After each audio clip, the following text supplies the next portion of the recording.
Gold trusted gold buyers మీరు తాకట్టు పెట్టిన బంగారాన్ని విడిపించి ఈ రోజు ఉన్న మార్కెట్ ధరకు కొనబడును.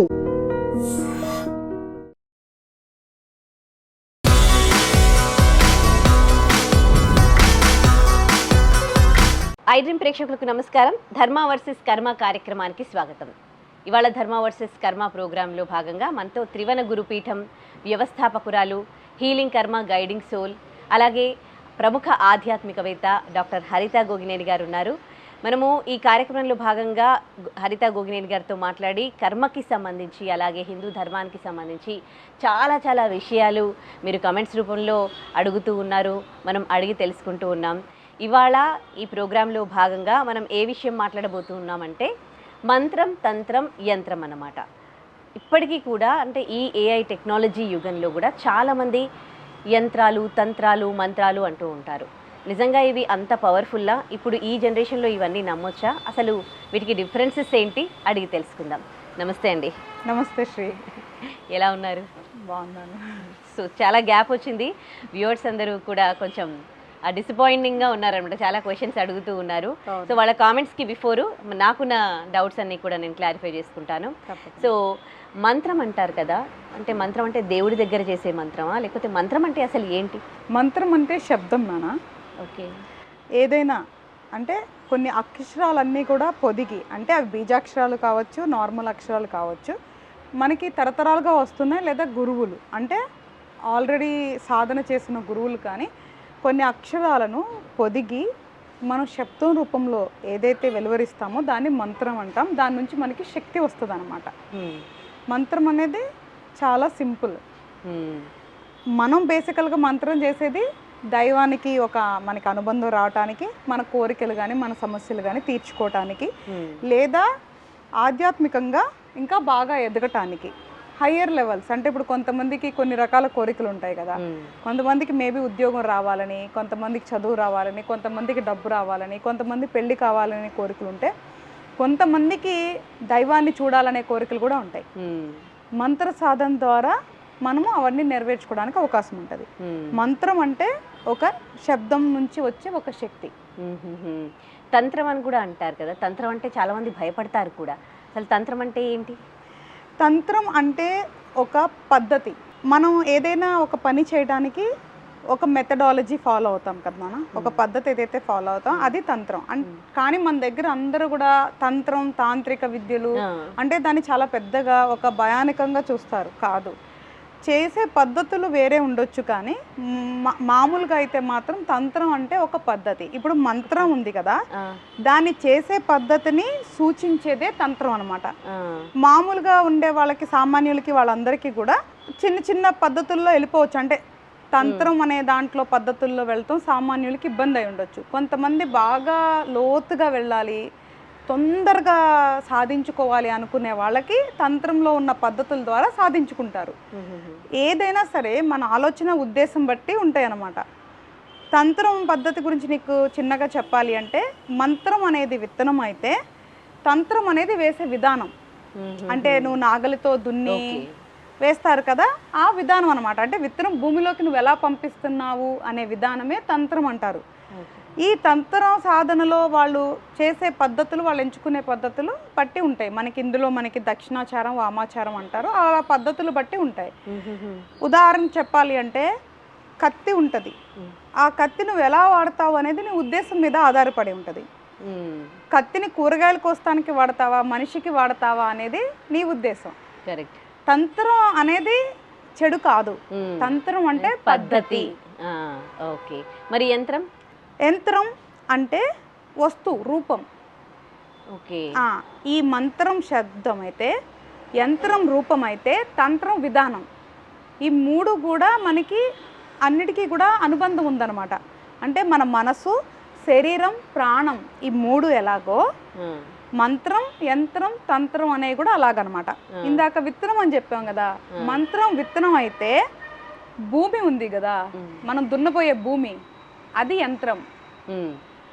దున్ని అందులో విత్తనం పెట్టి నీళ్లు పోస్తావు కదా, మొక్కరాటానికే కదా నువ్వు విత్తనం వేసేది, ఆ విధానం తంత్రం. ఓకే. ఈ మూడు కూడా కలిస్తే నీకు ఫలితాలు తొందరగా వస్తాయి. యంత్రం అనేది మనకి కొన్ని బీజాక్షరాలు కొన్ని ఆకారాలతో చేసేది కాబట్టి ఈ సృష్టిలో మన చుట్టూ పరిసరాల్లో ఉన్న కొన్ని శక్తి ఎనర్జీస్ని అది గ్రాప్ చేస్తుంది అనమాట. దానివల్ల కొంచెం రిజల్ట్స్ తొందరగా వచ్చేదానికి అవకాశం ఉంటుంది. ఈ మూడింటిని సమతుల్యంగా మనం గనక వాడుకుంటే మనం చేసే మంత్రానికి ఫలితం ఎక్కువ ఉండేదానికి అవకాశం ఉంటుంది. ఓకే, ఇందాక మీరు తంత్రంలో పద్ధతి అని చెప్పారు కదా, తంత్రం గురించి వామనాచారం అని అన్నారు. వామనాచారం అంటే ఏంటి? మనకి ఏంటంటేనా, ఈ మన శాస్త్రం మొత్తంలో ఏదైతే మంత్ర సాధన కానీ మామూలుగా చేసే పద్ధతుల్లో 2 రకాలు ఉన్నాయన్నమాట. దక్షిణాచారం, వామాచారం. అంటే కుడి చేతి పద్ధతి, ఎడం చేతి పద్ధతి అంటారు. ఓహోహో. దక్షిణాచారం అంటే రోజు మన ఇంట్లో మన అమ్మ ఉదయాన్నే లెగ్గానే స్నానం చేసి దీపం పెట్టి దేవుడికి పూజలు చేస్తూ ఉంటారు కదా. అంటే ఇలాంటి సింపుల్గా ఉండే ప్రాసెస్ దక్షిణాచారం. అంటే దక్షిణాచారంలో సింపుల్ ప్రాసెస్ అని కాదు, సాత్వికంగా శాంతంగా చేసే పద్ధతిని దక్షిణాచారం అంటాం.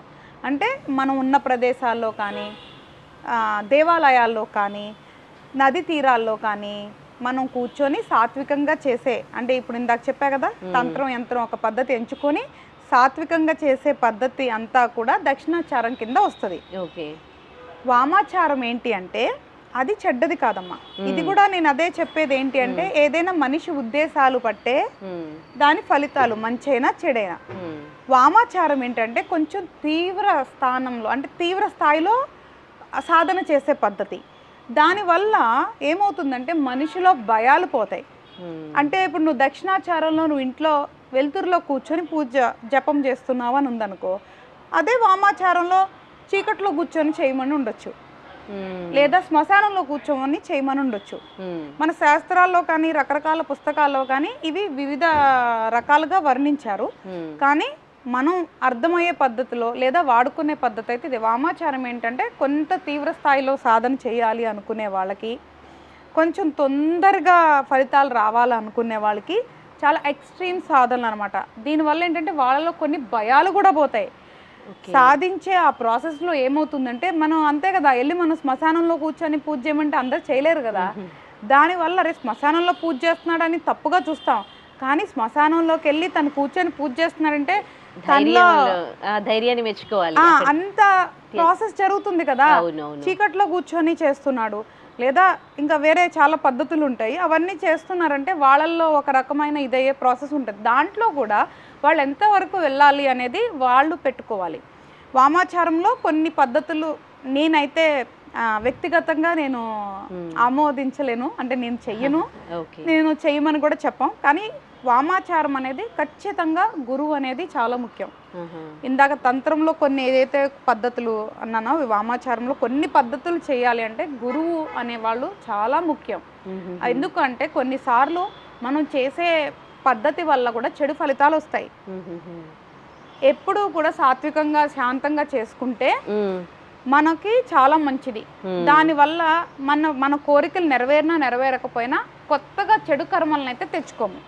అందుకే ఎప్పుడు కూడా దక్షిణాచారాన్ని మనము అనుసరిస్తేనే మంచిదన్నమాట. ఓకే, ఈ తంత్రం గురించి చెప్పారు, కానీ తంత్రము అదే తాంత్రిక పూజలు ఇవన్నీ ఒకటేనా? కొంతమంది బ్లాక్ మ్యాజిక్ అంటూ ఉంటారు కదా, సో ఈ తంత్రాన్ని ఉపయోగించి బ్లాక్ మ్యాజిక్ చేస్తారా, నమ్మొచ్చా ఈ రోజుల్లో? అంటే అమ్మ, తంత్రశాస్త్రంలో కొన్ని పద్ధతుల్లో ఇవి చెప్పబడ్డాయి. కానీ ఇప్పుడు ఇంత ఆధునిక యుగంలో ఎప్పుడైతే మన అందరూ మారిపోతున్నారో ఇవన్నీ చాలా తగ్గిపోతున్నాయి రోజు రోజుకి కూడా. ఇవన్నీ ఎవరు పడితే వాళ్ళు చేస్తే అయితే రావమ్మా. ఏదైనా చాలా సంవత్సరాలు సాధన, చాలా సంవత్సరాలు దానికి సంబంధించింది అంతా కూడా చేస్తేనే కొంతమందికి కొన్ని సిద్ధించవచ్చు. తాంత్రిక పూజలు అంటే బ్యాడ్ కాదు. ఇప్పుడు నేను దశమహావిద్యలు ఉన్నారు, దశమహావిద్యల్ని తాంత్రిక్ గాడ్స్ అంటారు. అంటే తంత్రానికి సంబంధించిన దేవతలు అంటారు. అంటే కొంచెం అగ్రెసివ్గా ఉంటారు వాళ్ళు, అంటే కొంచెం ఉగ్రం, అంటే కొంచెం అగ్రెసివ్గా ఎవరైతే ఉగ్రంగా ఉంటారో ఆ దేవతలు దేవుళ్ళు అందరూ కూడా తంత్రం కింద వస్తారు. ఓకే, అంతేగాని బ్యాడ్ కాదు అక్కడ. సో తంత్రం అంటే వేరేగా అనుకోవద్దు. తంత్రం అంటే మనం మామూలుగా రోజువారీ పూజ కూడా తంత్రం కింద వస్తుంది. ఓకే, పద్ధతి. తంత్రం అంటే పద్ధతి. అంటే సినిమాల్లో బాగా ఈ తంత్రం అంటే ఏదో బ్లాక్ మ్యాజిక్ చేసినట్టుగా చూపించి అలాగా కాదు. దాంట్లో చెప్పే కదమ్మా, మన ఉద్దేశం పట్టి మనం ఎంచుకునే మార్గం ఉంటుంది. మన పుస్తకాల్లో వాటిల్లో కొన్ని పూజలు రాసి ఉండొచ్చు, కానీ అది చెయ్యాలనే ఆలోచన మనిషి నుంచి వస్తుంది, కానీ అవి చెయ్యమని ఎవరు చెప్పరు. అది స్వతహాగా ఎంచుకునేది. ప్రతిదీ కూడా మనిషి ఆలోచనలు, మనిషి ఉద్దేశాలు బట్టే వస్తాయి అన్నమాట. ఈ తాంత్రిక పూజలు అంటే ఇప్పుడు నేను కూర్చొని మాతాంగి అమ్మవారు, అందరికీ చాలామంది తెలుసు కదా, రాజశ్యామల అమ్మవారు అంటారు. మాతాంగి అమ్మవారికి పూజ చేశాను అనుకో, అది తాంత్రిక పూజే అంటారు. నేను పువ్వులు పెట్టి చేసిన తాంత్రిక పూజే. అంటే వాళ్ళు తాంత్రిక దేవతలు అంటారు, అంతేగాని చెడు కాదు. సో తంత్రం అంటే భయపడద్దు, తంత్రం అంటే చెడు కాదు, తంత్రం అంటే పద్ధతి. కానీ ఏ మార్గంలో వెళ్తున్నారు అనేది అది వేరే మాట. కాబట్టి ఇందులో తంత్రశాస్త్రంలో కొన్ని పద్ధతుల్లో కొన్ని పేర్లు, కొన్ని పూజలు, కొన్ని చాలా డిఫరెంట్ పద్ధతులు అయితే ఉంటాయి. కాకపోతే మనకేం అవసరం, మనమేం నేర్చుకోవాలి, మనం అది చేసుకోవాలన్నమాట. ఓకే. సో తంత్రానికి పవర్ అయితే ఉంది కదా, మరి దాన్ని ఉపయోగించి ఎవరికైనా హాని చేయాలి అని అనుకుంటే చేయొచ్చా? అందరూ చేయలేరు తల్లి, నేను అదే చెప్తున్నా. మంచి చేయటం ఎంత కష్టమో హాని చేయటం కూడా అంతే కష్టం. ఇప్పుడు అన్ని సంవత్సరాలు సాధన చేసి నిజంగా శక్తులు సంపాదించేసుకుంటే వాళ్ళు ఈ చిన్న 100 రూపాయలకి 500 రూపాయలకి ఎందుకమ్మా వేరే వాళ్ళకి హానులు చేసే పూజలు చేస్తారు చెప్పు? వాళ్ళే పెద్ద సంపాదించుకోవచ్చు కదా. తాంత్రిక విద్యల్లో మరి వాళ్ళు నిజంగా కనుక ఎక్స్పర్ట్స్ అయితే భూమిలో నిధులు ఎక్కడున్నాయో కనుక్కోవచ్చు, ఇంకా చాలా కనుక్కోవచ్చు. అప్పుడు ఇవన్నీ 500కి 1000కి మనుషుల్ని ఇచ్చేసేది అది చేసేది ఇవన్నీ ఎందుకుంటాయి? ఇక్కడ ఆలోచించాలి. ఇప్పుడు చిన్నపిల్లలు ఉన్నారు, అదిగో అక్కడ బూచోడు ఉన్నాడు, భూతం ఉంది అంటే భయపడతారు. ఎందుకు? వాళ్ళు వెంటనే ఆలోచించేంత జ్ఞానం చిన్న వయసులో ఉండదు. అదే నువ్వు ఉన్నావు అక్కడ దైవం ఉంది అన్నావు అనుకో, ఫస్ట్ చూసి ఆలోచిస్తావు భయపడే ముందు. ఇదే తేడా. మనుషులు చేసుకునే వ్యాపారాల కోసం వీటిని రకరకాలుగా వర్ణించారు. మనుషులు ఏంటి అంటే కొంతమంది, ఇప్పుడు నువ్వు ఉన్నావు తల్లి, నా దగ్గరికి వచ్చావు, అమ్మ నీకెవరో ఏదో చేశారు, అర్జెంటుగా ఈ పూజ చేయాలి, 1000 రూపాయలు ఇవ్వంటే ఇస్తావు. అమ్మ నువ్వు చాలా బాగున్నావు తల్లి, నీకు ఎటువంటి సమస్య లేదు, నువ్వు చక్కగా మంత్రం చేసుకో, ఇదిగో జపమాల ఇది తీసుకో, 3000 రూపాయలు అంటే తీసుకోవు. అదే మనుషులు ఎలా ఉన్నారో ఈ మోసాలు చేసే వాళ్ళు కూడా అలాగే వచ్చారు. సో మనలో ఉన్న భయాలని వాళ్ళు వ్యాపారం కింద మార్చుకొని మన శాస్త్రాన్ని తప్పుదోవ పట్టిస్తున్నారు. దీనివల్లే మనం నలుగురిలో చులకనవుతున్నాం. మన హిందూ శాస్త్రంలో కానీ మన శాస్త్రాల్లో మంత్రాలకు కానీ తంత్రాలకు కానీ చాలా శక్తులు ఉన్నాయి. దాన్ని చిన్న డబ్బు కోసం ఇలాంటి అంటే చేసి దుర్వినియోగం చేయొద్దని నేను చెప్తున్నాను. కాబట్టి తల్లి ఎవరన్నా ఏదైనా చేస్తారు లేదంటే ఆ పూజలు చేసేస్తారంటే ఊరు ఎందుకు చేస్తారమ్మా? అంత శక్తులు వచ్చినప్పుడు 500కి 1000కి ఎందుకమ్మా చిన్న పూజలు చేస్తారు? కరెక్టే, అది మనిషి ఆలోచించాలి. అదే కరెక్టే. ఒకరిని నియంత్రించడం సాధ్యమవుతుందా దీని ద్వారా? అంటే మన శాస్త్రాల్లో అయితే కొంతవరకు సాధ్యం అవుతుంది నాన్న. కానీ ఎలా ఎప్పుడు సాధ్యం అవుతుందంటే ఎవరైతే బలహీనంగా ఉంటారో వాళ్ళని నియంత్రించడానికి సాధ్యమవుతుంది. నీ ఆలోచనలు నువ్వు ఎప్పుడైతే బలంగా ఉంటావో, నువ్వు ఎప్పుడైతే దైవారాధన చేస్తావో, నీకెప్పుడైతే భయం ఉండదో నీ మీద ఏం పనిచేయవు. ఎవరైతే బలహీనంగా ఉంటారో దైవారాధన చెయ్యరో వాళ్ళ మీద మామూలు మాటలే పనిచేస్తాయి, ఇంకా పూజలు కానీ ఇంకోటి కానీ ఎందుకు పనిచేయు? ఎవరైతే బలహీనంగా ఉన్నారో నువ్వు ఎవరో జ్వరం వచ్చి వాళ్ళ మనసు బలహీనంగా ఉందనుకో, నువ్వు వెళ్ళి పలానా దర్గాలో అక్కడ వెళ్ళి తాయెత్తు కట్టించుకో లేదంటే ఆ పూజ చేసుకో పోతుంది అంటే వాళ్ళు వెంటనే వెళ్తారు. నువ్వు గుడికి వెళ్ళు అక్కడ కూర్చొని ఒక అరగంట జపం చేయంటే చేస్తారా?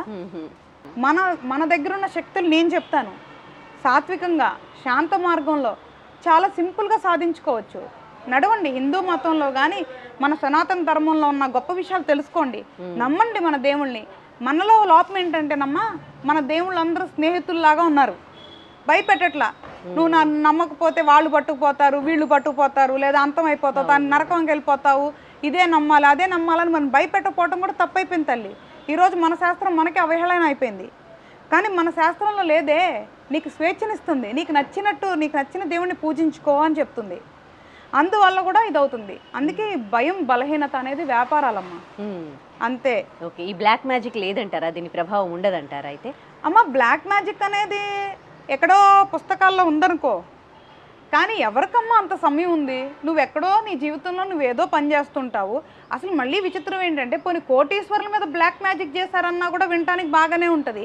అసలు ఏమీ లేదు, అసలు మీకంటూ ఏమీ లేదు, మీ మీద బ్లాక్ మ్యాజిక్ చేస్తే వాడికేమీ రాదు, ఎందుకు చేస్తారు నాన్న బ్లాక్ మ్యాజిక్? ఎన్నో సంవత్సరాలు వాడు కష్టపడితే గానీ ఏదో చిన్న శక్తి వచ్చింది అనుకుందాం, అది నీ మీద ఎందుకు వాడతారమ్మా? కానీ ఇప్పటికీ ఊళ్ళల్లో మీరు చూస్తే మనకి ఇప్పటికీ న్యూస్లలో కూడా చూస్తూ ఉంటాం, ఆ బొమ్మలు తెచ్చి ఇంటి ముందు ముగ్గులు వేసి ఏదో బ్లాక్ మ్యాజిక్ చేసినట్లు, లేకపోతే చీకట్లో నిధుల కోసం క్షుద్ర పూజలు చేసినట్లు చూస్తూ ఉంటాం కదా, మరి దాన్ని ఏమంటారు? అంటే పుస్తకాల్లో రాసిన కొన్నిటిని కొంచెం ఎక్కువగా చూపించేయి మన సినిమాలు తల్లి, కొంచెం ఎక్కువగా చూపిస్తే. ఎందుకంటే ఫ్యాంటసీ సినిమాలో నీకు మనం లాస్ట్ టైం కూడా మాట్లాడుకున్నాం, క్రియేటివిటీకి ఒక స్వేచ్ఛ ఉంటుంది. అంటే నేను ఊహించుకొని ఇలా తీయొచ్చు చిత్రాన్ని అనే మనకి ఒక స్వేచ్ఛ ఉంటుంది. దాంట్లో నువ్వు నిమ్మకాయ పెట్టొచ్చు అని ఆ పూజలో పద్ధతిలో ఉందనుకో, ఒక నిమ్మకాయ బదులు నేను 10 పెట్టుకుంటా. స్వేచ్ఛ అంటే నా స్క్రీన్లో నా బొమ్మ బాగుండేలాగా, భయంకరంగా ఉండేలాగా, అట్రాక్టింగ్ ఉండేలాగా నేను దాన్ని ముగ్గులు వేసుకొని ఇంకోటి వేసుకొని చాలా భయంకరంగా చేస్తా.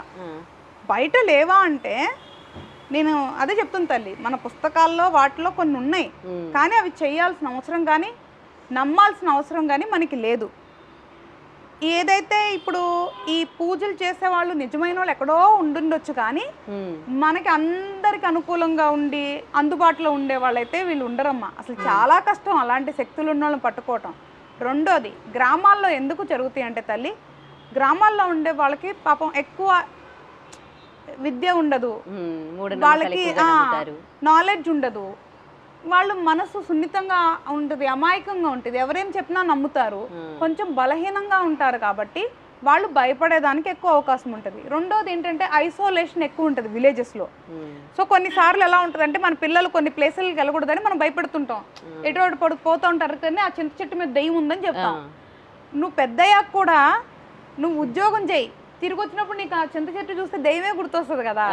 అలాగా గ్రామాల్లో కొన్ని ఆచారాలు, ఆనవాయితీలు, మూఢనమ్మకాలని వస్తున్నాయి. కానీ మిగతా అంటే తల్లి క్షుద్ర పూజల కన్నా, పోనీ నువ్వు అన్న తాంత్రిక పూజల కన్నా, ఈ బ్లాక్ మ్యాజిక్ కన్నా, ఇవన్నిటి బాహ్య ప్రపంచంలో నీ పూజలన్నిటికంటే కూడా అతి భయంకరమైనది ఏంటి అంటే నీ ఆలోచన, నీలో ఉన్న భయం.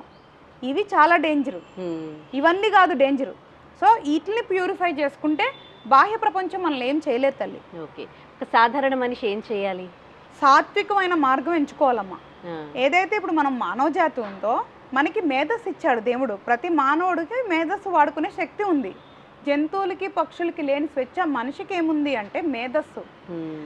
అందుకనే మనం లెగిసిన తర్వాత మనం మన ఇల్లు పరిశుభ్రంగా ఉంచుకొని కొంత సమయం జపం చేసుకొని దైవారాధన చేసుకొని మన ఇంటిని, మన శరీరాన్ని, మన మనసుని అంటే ఇన్సైడ్ అవుట్ సైడ్ అంతా కూడా ప్యూరిఫికేషన్ పెట్టుకొని మనం ఉన్న చోట అంతా మంచి మాటలు మాట్లాడుకుంటూ మంచి జీవితం అంటే ఎవరిని హాని చేయకుండా మంచిగా అంటే ధర్మంగా బతికితే చాలమ్మా. మనం ఏమి స్పెషల్గా చేయాల్సిన అవసరమే లేదు. ఇప్పటికీ కూడా అంటే అంత గ్రామం కావచ్చు, అలాని పట్టణం కావచ్చు, కొన్ని ప్లేసెస్లలో మాకు ఏదో చేశారు, క్షుద్ర పూజలు చేశారు, చేతబడి చేశారు, ఈ మాటలు వింటూ ఉంటాము. సో నిజంగా ఇవి ఉంటాయా? అవి ఉంటాయా లేదా పక్కన పెడితే ఆలోచించమంటున్నాను. ఎందుకు చేస్తారు మనకి, దానివల్ల వాళ్ళకి ఏంటి లాభం? నిజంగా వాళ్ళకి అంత శక్తులు ఉంటే మనలాంటి అమాయకులు లేదా చిన్న సైజు వాళ్ళ మీద ఎందుకు చేస్తారు? ఈవెన్ కొన్ని గొడవలు జరుగుతూ ఉంటాయి కదా, వైఫ్ అండ్ హస్బెండ్ మధ్యలో కావచ్చు, ఊళ్ళల్లో అన్నదమ్ముల మధ్యలో కావచ్చు, వాళ్ళు ఇలా చేయించుకున్నట్టు అంటూ ఉంటారు. వాళ్ళు చేసే పూజలు పనిచేయు, మీలో ఉన్న ఆలోచనలు పనిచేస్తాయి, మీలో ఉన్న ఆలోచనలు మీలో బలహీనం చేస్తాయి. ఇప్పుడు రాత్రంతా నువ్వు ఆలోచించి నిద్రపోవు తల్లి, గొడవైంది అదే చిరాకులో ఉంటావు, రాత్రంతా నిద్రపోవు, తెల్లారితే ఏమొస్తుంది నీకు? నరాల నొప్పులు వస్తాయి, తలనొప్పి వస్తుంది, శరీరం బలహీనంగా అవుతుంది, బాధలో ఉండి తిండి తినవు, శరీరం బలహీనంగా అవుతుంది. అప్పుడు ఏం చేస్తావు? వాళ్ళు ఏదో చేశారు, వీళ్ళు ఏదో చేశారు అనుకుంటారు. తల్లి నీ ప్రపంచంలో నువ్వు బలంగా ఉన్నంత వరకు ఎవ్వరు ఏమీ చేయలేరు. ఎంత శక్తులు ఉన్నా కూడా ఏమీ చేయలేరు. ఓకే, వాళ్ళకి శక్తులు ఉన్నాయో లేవో పక్కన పెట్టాయి, నువ్వు గనక బలంగా ఉంటే ఏ శక్తులు నిన్నేమీ చేయలేవు. అందుకే ఎవరైనా ఏదైనా చెప్పినప్పుడు మూర్ఖంగా వెళ్ళిపోకుండా ఆలోచించండి, నిజంగా అది జరిగే అవకాశం ఉందా అని ఆలోచించండి. మీ సమయాన్ని, ధనాన్ని వృధా చేసుకోవద్దు అని చెప్తున్నా. కొంతమంది దేవుణ్ణి నమ్మరు కదా, అలాంటి వాళ్ళకు ఇవేమైనా పనిచేస్తాయా? తల్లి నువ్వు దేవుణ్ణి నమ్మినా నమ్మకపోయినా, నిన్ను ఇంతకుముందు కూడా చెప్పాను, దేవుణ్ణి నమ్మినా నమ్మకపోయినా నువ్వు ధర్మం పాటించినంత వరకు ధర్మం నిన్ను కాపాడుతుంది. కర్మని ఏదైతే ఉందో మంచి చెడు ఫలితాలు అనుభవించాల్సిందే. సో దేవుడికి మన జీవితంలో జరిగే సంఘటనలకి రెండిటికి సంబంధం లేదు. మనిషి అన్న వాళ్ళు ప్రతి ఒక్కరికి కర్మ అప్లికేబులే. నువ్వు ఏ మతంలో పుట్టావు, ఏ కులంలో పుట్టావు, నువ్వు దేవుణ్ణి పూజిస్తావా, దేవుణ్ణి పూజించవా, దేవాలయానికి వెళ్తావా, దేవాలయానికి వెళ్ళవా, ఇవేం సంబంధం లేదు. నువ్వు మంచి పని చేస్తే నీకు మంచి ఫలితాలు వస్తాయి, నువ్వు చెడు పని చేస్తే నీకు చెడు ఫలితాలు వస్తాయి. ఇదే సింపుల్ ఫార్ములా. తెలిసి నువ్వు ఎవరినైనా బాధపడితే దానికి సంబంధించిన ఫలితాలు అనుభవించాల్సిందే. Right, thank you so much అండి. మాకు ఈ మంత్రం, తంత్రం, యంత్రం గురించి చాలా చాలా క్లియర్గా తెలియజేశారు. థ్యాంక్స్ తల్లి. And for